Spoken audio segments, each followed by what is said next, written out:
What's up guys, how you guys doing, and welcome back to another video. And in today's video, it's going to be another life story video. I got a lot of nice support and feedback in the first one, and I did say I would be getting one out a week, so that should not be a problem. Anyway, with that said, let's get into the life story video.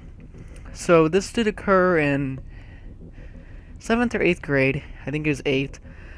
We were young and dumb, and we thought we were tough, and, you know, the typical middle schooler kids that there are.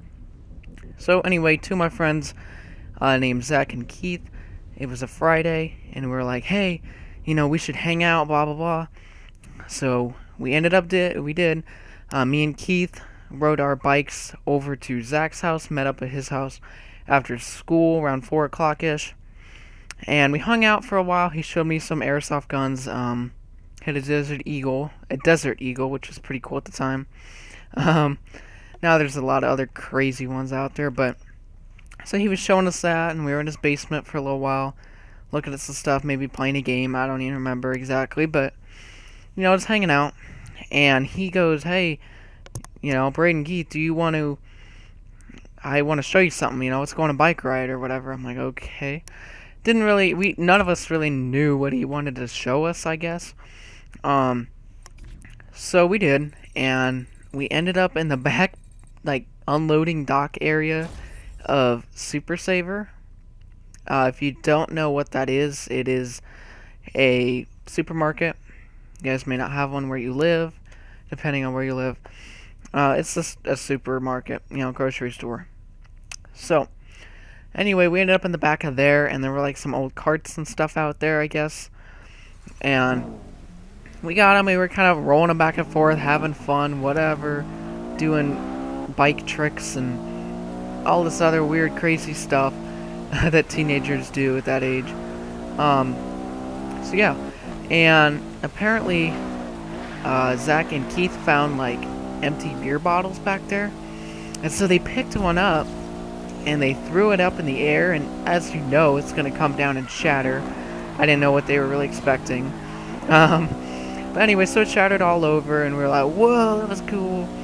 Whatever. I didn't throw one, they did, like I said, so.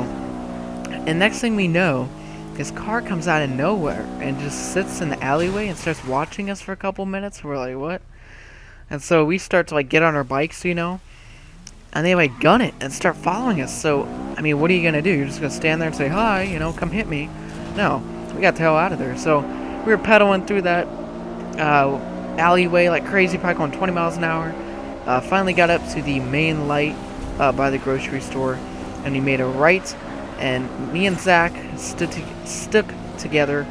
Keith, I don't know, he took off in some other direction, probably to try to throw them off and lose them.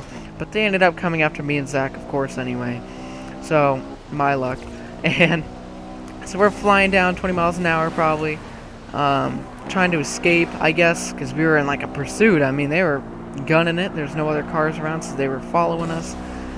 And we finally get to the entrance of Zach's neighborhood, and they fly past us, and they yell out, you know, upperclassmen, 3 or 4, probably juniors and seniors, and they yell out, "We call the cops, we know who you are." So, at our age, we're like, oh god. So we gun it, you know, we're freaking out, we turn into his neighborhood, weaving, you know, all the curves and turns. Finally get to his house, he runs, grabs the key for his gate, rips open his gate, we run our bikes back there, drive him back there, hide him, close the gate, run inside his house into the basement and hide. And his dad was there at the time, and he's just watching TV, like, you know, nothing's happening. You know, he probably didn't want to know what was going on, I guess, or anyway, he didn't want to get involved in that, and didn't want to know what we did. So we hung out there, and Keith showed up about 10 minutes later, you know, and he's like, what, they come after you? And told him all about it, and you know, so we're freaking out, hanging out in his basement. 2 hours later, I was about to go home, and I'm like, man, what if they did call the cops, or what if they're waiting for us, or what if they know where we live? And I was like scared to drive my bike home, even though it was 2 minutes from Zach's house, and there's a neighborhood across from his. And like, it's probably fine. So I finally get home. Turns out they didn't even call the cops. Nothing happened. They were just trying to get a laugh out of us, and I mean, they did, because we were scared to death, you know? I was like, what are my parents, you know, get in trouble like cops? What are my parents gonna say, do? Anything like that. Nothing happened. And, yeah, it was kind of funny and crazy to look back on it now. I don't hang out with them anymore because they have turned into different people doing bad things. Maybe I'll save that for another life story video. With that said, guys, don't forget to leave a like and drop a comment down below, and I will see you guys in the next video.